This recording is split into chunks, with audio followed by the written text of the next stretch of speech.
মালহামাতুল কুবরা launch করার পরে আল্লাহ রাব্বুল আলামিন এই মুসলিম উম্মার এই দুরবস্থা কাটানোর জন্য ইমামুল মাহদিকে পাঠাবেন ইনশাআল্লাহ। এরপর শাম থেকে একটা বাহিনী তার সাথে যুদ্ধ করতে আসবে। আল্লাহ পাক তাদেরকে মক্কা মদিনার মাঝখানে বাইদা নামক জায়গায় ধসিয়ে দিন, ধসে যাবে, সব আসতে পারবে না। তারপরে বনু কালব নামে একটা গোত্র থাকবে আরবে, ওই কালবের সাথে ইমাম মাহদি যুদ্ধ হবে, ইমাম মাহদি জয়লাভ করবেন ইনশাআল্লাহ। কোত্থেকে আসবেন? নবীজি বলছে যখন দেখবে খোরাসান থেকে ব্ল্যাক ফ্ল্যাক্স গুলো বের হয়ে গেছে, এভাবে আসছে হাদিসে, বরফের উপরে সাঁতার কেটে হলেও তাদের সাথে যোগ দিব। ওই সময় ওয়ার্ল্ডের অবস্থা কেমন থাকবে আমরা জানি না, হাদিসে এভাবে আছে। নবীজি বলেছেন খোরাসান থেকে যে মুজাহিদিনরা বের হবেন তাদেরকে কোনো বাহিনী পরাস্ত করতে পারবে না, এমনকি তারা জেরুজালেম পর্যন্ত পৌঁছে ওটাকে জয় করবে। হাদিসে আসছে, কিছু করার নেই। হাদিস সহিহ না জয়ীফ না জাল, ওলামায়ে কেরামকে জিজ্ঞাসা করে নিন, এটা হাদিসে আছে, কিছু করার নেই। পৃথিবীর ভবিষ্যৎ লেখা হয়ে গেছে। ইমামুল মাহদি এখান থেকে মদিনা থেকে তিনি পালিয়ে চলে আসবেন মক্কায়। তিনি নেতৃত্ব নিতে চাইবেন না, মানুষ জোর করে তাকে নেতৃত্ব দিবে। হাজার আসওয়াদ এবং মাকাম ইব্রাহিমের মাঝখানে তার হাতে বায়াত নেওয়া হবে। কতজন বায়াত নেবেন? 313 জন। 300। এরপর শাম থেকে একটা বাহিনী তার সাথে যুদ্ধ করতে আসবে। আল্লাহ পাক তাদেরকে মক্কা মদিনার মাঝখানে বাইদা নামক জায়গায় ধসিয়ে দিন, ধসে যাবে, সব আসতে পারবে না। তারপরে বনু কালব নামে একটা গোত্র থাকবে আরবে, ওই কালবের সাথে ইমাম মাহদি যুদ্ধ হবে, ইমাম মাহদি জয়লাভ করবেন ইনশাআল্লাহ। তারপরে তিনি সারা ওয়ার্ল্ডটাকে আবার রুল করা শুরু করবেন। হাদিসে আসছে তিনি গুনে গুনে গনিমতের মাল দিবেন না, মুষ্টি ভরে ভরে মুসলমানদেরকে দান করবেন ইনশাআল্লাহ। তারপরে বের হবে মাসিহুদ দাজ্জাল মানুষের রূপে, ওই যে 4টা জায়গার কথা বললাম, সে বের হবে ইত্যাদি ইত্যাদি। এবার সে মানুষের রূপ ধরে আমাদের সমাজে প্রবেশ করবে এবং তার অনুসারীদেরকে নিয়ে ম্যাসাকার করা শুরু করবে। কিন্তু মুসলিমদের মধ্যে একটা বাহিনী শেষ পর্যন্ত তার সাথে যুদ্ধ করতে থাকবে, শেষ পর্যন্ত। লা তুকাতিলুনাল ইয়াহুদ, এমনকি গাছের পিছনে ওরা লুকালেও আল্লাহ নবী বলছেন যে গাছ পাথর কথা বলবে আমার পিছনে আছে, এসো মেরে যাও। হতে হতে হতে হতে যখন মুসলিমরা একটু কোণঠাসা, আল্লাহ পাক পাঠাবেন আসমান থেকে ওই মাসিহকে, যে মাসিহকে তারা চিনতে পারে না। আর ওরা যাকে মাসিহ মনে করছে, তাহলে এই মাসিহটা কে? এ মিথ্যা মাসিহুদ দাজ্জাল। কথা বুঝতে পারছেন? তাহলে সবচেয়ে বড় প্রতারণার শিকার কারা হচ্ছে? এই ইহুদিরাই। এই বিশ্বের সবচেয়ে বড় প্রতারণার শিকার তারাই হচ্ছে। মাসিহুদ দাজ্জাল ওদেরকেই প্রতারণা করছে, বুঝতে পারেননি কথা? ওদের সাথেই সবচেয়ে বড় প্রতারণা হচ্ছে। ওরা মনে করছে এই সত্যিকারের মাসিহ, সে আসলে আমরা বিশ্ব রুল করব। সে সত্যিকারের মাসিহ নয়।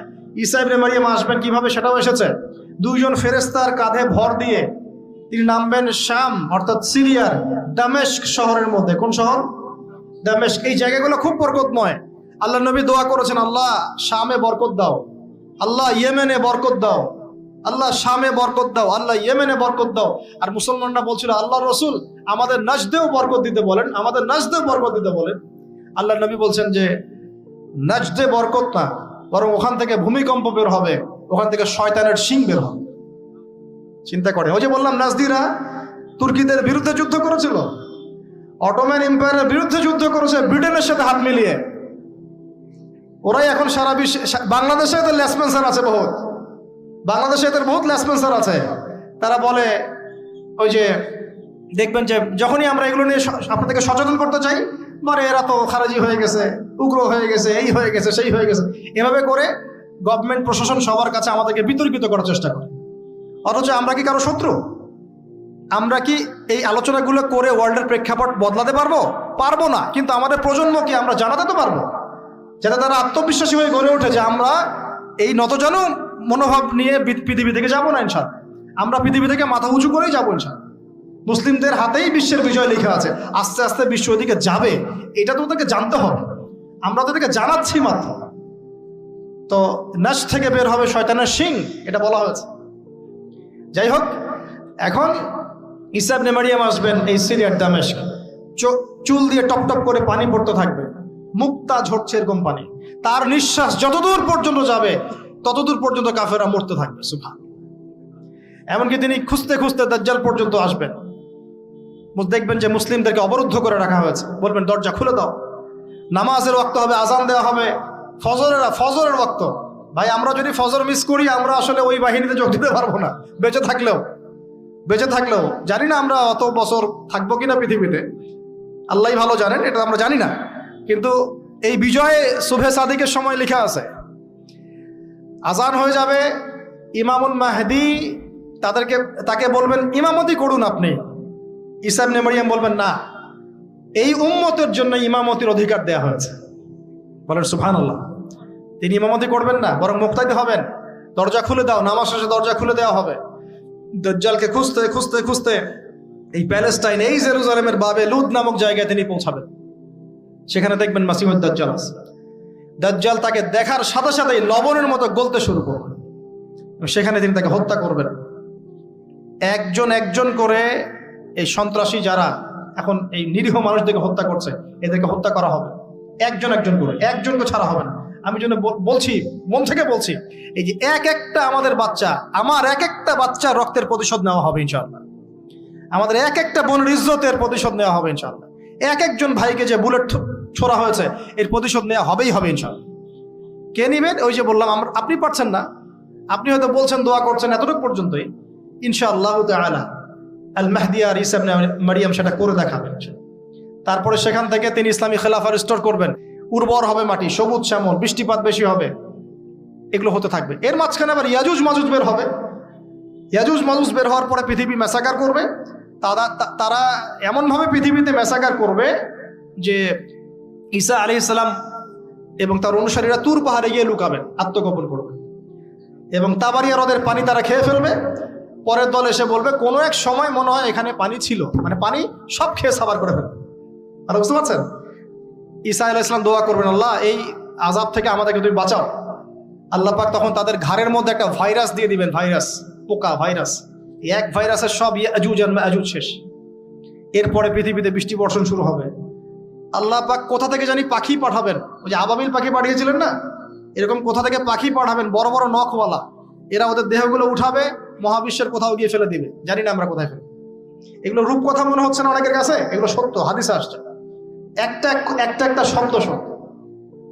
এরপর 40 বছর এভাবে চলে যাবে, ঈসা আলাইহিস সালাম ইন্তেকাল হবে। তারপরে হাদিসে আসছে মানুষ আবারও খারাপ হওয়া শুরু করবে। এত খারাপ হবে, এত জঘন্য হবে যে আল্লাহ শব্দটা বলার মতো একটা মানুষ আর পৃথিবীতে থাকবে না। একটা মিষ্টি মৃদু একটা বাতাস আসবে, এই বাতাস মুমিনদের বগলের নিচ দিয়ে প্রবাহিত হবে, এবং যার অন্তরে এক সরিষা দানা পরিমাণ ঈমান আছে, ওই বাতাসে তার জান কবজ হয়ে যাবে। বাকি থাকবে সব এই যে গরু ছাগল হাঁস মুরগির মতো মানুষ, গবাদি পশু। আল্লাহ বলার মতো মানুষ নাই, রাস্তা মরে মরে জেনা করবে। এটা আরো অনেক পরের কথা, অনেক পরের কথা। আমরা ওই যুগ দেখতেও চাই না, বাঁচতেও চাই না ওই যুগে, তাই না ভাই? আল্লাহ পাক বলছেন এরপরে, আল্লাহ রাসূল সাল্লাল্লাহু আলাইহি ওয়াসাল্লাম বলছেন এরপরে একদিন সকালে হঠাৎ করে দেখবে কেনা বেচা করতে করতে, কথা বলতে বলতে, পানি পান করতে করতে, খাবার খেতে খেতে এই যে পশ্চিম দিক থেকে সূর্য উঠে গেছে। তার মানে কি ওই দিন কিয়ামত হয়ে যাবে, এবং এটা এত ফাস্ট হবে, এত দ্রুত হবে। আল্লাহ রাসূল সাল্লাল্লাহু আলাইহি ওয়াসাল্লাম বলেছেন যে কেউ বাসায় ফিরে যাবে, আহাল পরিবারের সাথে একটা দেখা করবে, এই সুযোগ পাবে না। একদম ইনস্ট্যান্ট ডেট। একটা বজ্রনীনাদ, প্রচন্ড মানে শব্দ, এটাতে বিকট একটা শব্দে পুরো মহাবিশ্ব তোলপাড় সৃষ্টি হয়ে যাবে, একদম শেষ। এই হলো সিঙ্গার প্রথম ফুক, শেষ, সব ডেট। এই যে আমাদের এত বাহাদুরি, এত কিছু সব শেষ, মানে পৃথিবী আস্তে আস্তে ওর শেষের দিকে যাচ্ছে। এগুলো ভাই বিশ্বাস করেন, পৃথিবীর সমস্ত সংগঠন, জালেম, কাফের, ফাসেক, মুশরিক, মুনাফিক যা আছে পৃথিবীতে, একত্রিত হয়েও এই সত্যটাকে কেউ টলাতে পারবে না। আমরা সারা মুসলমানরা মিলেও যদি এই সত্যটাকে টলাতে চাই, পারবো না। মানে আস্তে আস্তে আলটিমেট গোল এটাই পৃথিবীর। এরপরে কিয়ামত, তারপরে তো আপনারা জানেন কি হচ্ছে, ফামান ইয়ামাল মিসকালা যাররাতিন খায়রান ইয়ারাহ, এক চুল পরিমাণ যদি ভালো কাজ কেউ করে থাকে তাকে সেটা দেখানো হবে। ওয়া মান ইয়ামাল মিসকালা যাররাতিন শাররান ইয়ারাহ, এক চুল পরিমাণ খারাপ কাজ আমরা কেউ করে থাকলে দেখানো হবে। তবে যারা লা ইলাহা ইল্লাল্লাহ এই তাওহীদের উপর থাকবে, যত বড় গুনাহ করুক না কেন আল্লাহ মাফ করে দেবেন ইনশাআল্লাহ, ইনশাআল্লাহ। কারণ আমাদের জন্য নবী সাল্লাল্লাহু আলাইহি ওয়াসাল্লাম সুপারিশ করবেন। তাই বলে কি আমরা গুনাহ করতে থাকবো এখন? এটা নবী সাল্লাল্লাহু আলাইহি ওয়াসাল্লামের শান, তার মর্যাদা। আল্লাহ রাসূল সাল্লাল্লাহু আলাইহি ওয়াসাল্লাম এই কথা বলে গিয়েছেন যে কবিরা গুনাহগার মুসলমানদের জন্য আমি সুপারিশ করব। তাওহীদের উপর যারা থাকবে ইনশাআল্লাহ জান্নাত, শিরকে থাকলে, কুফরিতে থাকলে জাহান্নাম ছাড়া কোনো গতি নাই। এ হলো পৃথিবীর শেষ। আমরা তো জান্নাতে যেতে চাই কি চাই না ভাই? তাহলে এখন আমরা জানি যে এই অবস্থা কেন হচ্ছে, কেন জেরুজালেম নিয়ে এত কিছু হচ্ছে, কেন ওখানে ওরা এত অত্যাচার করতেছে। ওরা কি চায়? ওরা চায় এই জায়গা শুধু না, পুরো হোলি ল্যান্ডটা দখল করতে চায়। তারা দাজ্জালের জন্য মঞ্চ প্রস্তুত করতে চায়, সোজা কথা। তারা মুসলিমদেরকে সেখান থেকে বের করে দিয়ে ওই জায়গাটা একটা দাজ্জালীয় স্টেট কায়েম করতে চায়। সেখান থেকেই মাসিউদ দাজ্জাল বিশ্বকে নেতৃত্ব দিবে, এমনটা আসতেছে ভবিষ্যৎ। তবে সেই নেতৃত্ব, সেই রাজত্ব, সেই ক্ষমতা চিরস্থায়ী হবে না। মুসলিমরা আবার জেগে উঠবে ইনশাআল্লাহ। ওই জায়গায় ঈসা আলাইহিস সালাম যতক্ষণ খিলাফা কায়েম করছেন না, কিয়ামত হবে না ইনশাআল্লাহ। তো এখন আমাদের কাজ কি বলেন? চুপচাপ গল্প শুনলাম, হাত গুটিয়ে বসে থাকবো? আমাদের ক্ষমতার মধ্যে আমরা কি করতে পারি? আমরা কি প্রত্যেক 5 ওয়াক্ত নামাজে আমাদের ভাইদের জন্য দোয়া করতে পারি? পারি কি না ভাই? পারি কি? খাবো কিভাবে ভাই? আমাদের ভাইরা পানি পাচ্ছে না, আমাদের বোনরা ওখানে বাচ্চার লাশের টুকরো নিয়ে দৌড়াদৌড়ি করতেছে, ওদের খাবার বন্ধ করে দেওয়া হয়েছে, পানি বন্ধ করে দেওয়া হয়েছে, ইলেকট্রিসিটি নাই, ইন্টারনেট নাই, বোম্বিং এরকম একটা অবরুদ্ধ করে, একটা এতটুকু জায়গার মধ্যে 22 লক্ষ মানুষকে অবরুদ্ধ করে বোম্বিং করা হচ্ছে। কিভাবে খাবো আমরা? এটা আপনি ব্যথিতও না হতে পারি, তাহলে আমার মধ্যে ইমানের আর কি বাকি আছে? আমাদের সুযোগও নাই যে আমরা সবাই 10-20 টাকা করে তুলে রাষ্ট্রীয়ভাবে একটা বড় তহবিল পাঠাবো, সেই সুযোগটাও আমাদের কাছে বন্ধ করে দেওয়া হচ্ছে। পারবেন না আপনি? এখানে অনেক প্যাচ আছে, এখানে অনেক মাইট প্যাচ আছে, অনেক ব্যাপার স্যাপার আছে, ওয়ার্ল্ড অ্যাফেয়ার্স, এগুলো আপনারা বুঝবেন না। আর অনেক ক্ষেত্রে আমাদের পলিটিশিয়ানরা মাজুর, কিছু করার নাই, তারা যদি চাও তাও কিছু করতে পারবে না। এইভাবে আপনাদের হাত পা আমাদের বেঁধে ফেলা হয়েছে চতুর্দিক থেকে। তো আমরা তো দোয়া করতে পারি কমপক্ষে, নাকি? প্রত্যেক ফরজ নামাজে দোয়াটা করতে পারি তো। কুনুতে নাজেলা পড়বেন, কুনুতে নাজেলা মানে জালেমের উপর বদদোয়া, এটা পড়বেন শেষ রাত্রে। ইনশাআল্লাহ আল্লাহ পাকের কাছে দোয়া করলে আল্লাহই ফয়সালা করবে ইনশাআল্লাহ। আমরা দোয়া করব আমাদের মুসলিম ভাই বোনদেরকে আল্লাহ হেফাজত করুন, তাদেরকে আল্লাহ পাক যেন খাবারের ব্যবস্থা করে দেন, পানির ব্যবস্থা করে দেন, তাদের জানমাল সম্মান যেন আল্লাহ হেফাজত করেন, আল্লাহ পাক তাদেরকে জালেমের হাত থেকে যেন হেফাজত করেন। আমরা সব ধরনের জুলুমের বিরুদ্ধে। অন্যায়ভাবে কোনো অমুসলিমকে হত্যা করা যায় আছে? নাই। এখানে অনেকে অনেক প্রশ্ন তোলেন, আমার একটা প্রশ্নের উত্তর দেন। 1917-18 সালে এসে ওরা যখন আমাদের ভূমিগুলো দখল করা শুরু করলো, দখল করে আমাদেরকে উচ্ছেদ করা শুরু করলো, ওই সময় থেকেই কি তারা যুদ্ধের সূচনা করে নাই? বলেন তো, যুদ্ধটা কি এখন শুরু হয়েছে? 100 বছর থেকে চলতেছে এটা তো এমন নয়। আমরা যখন আক্রমণের শিকার হয়েছিলাম 71-এ, আমাদের বাপদাদারা গেরিলা ওয়ার করেছিল না? তখন কি তারা সন্ত্রাসী ছিল? আমরা যদি তখন হাত পা গুড়িয়ে বসে থাকতাম, তখন তো পাকিস্তানিরা আরো চেপে ধরতো, আমাদেরকে পুরো জায়গায় দখল করে ফেলতো, তাই করতো না? তাহলে যাদের জায়গায় এভাবে দখল করে ফেলছেন, তারা যদি প্রতিহত করে, প্রতিবাদ করে, কথা বলে, ঢিল ছড়ে, আপনি কি তাকে সন্ত্রাসী বলবেন? আমরা দোয়া করব আল্লাহর কাছে, আল্লাহ পাক যেন আমাদের ভাই বোনদেরকে হেফাজত করেন, আল্লাহ পাক যেন আমাদের মুসলিম বিশ্বের নেতাদেরকে একত্রিত হওয়ার তৌফিক দান করেন, ঈমান দান করেন, আল্লাহ পাক যেন তাদেরকে ঐক্যবদ্ধভাবে এই জালেমদের বিরুদ্ধে পদক্ষেপ নেওয়ার তৌফিক দান করেন।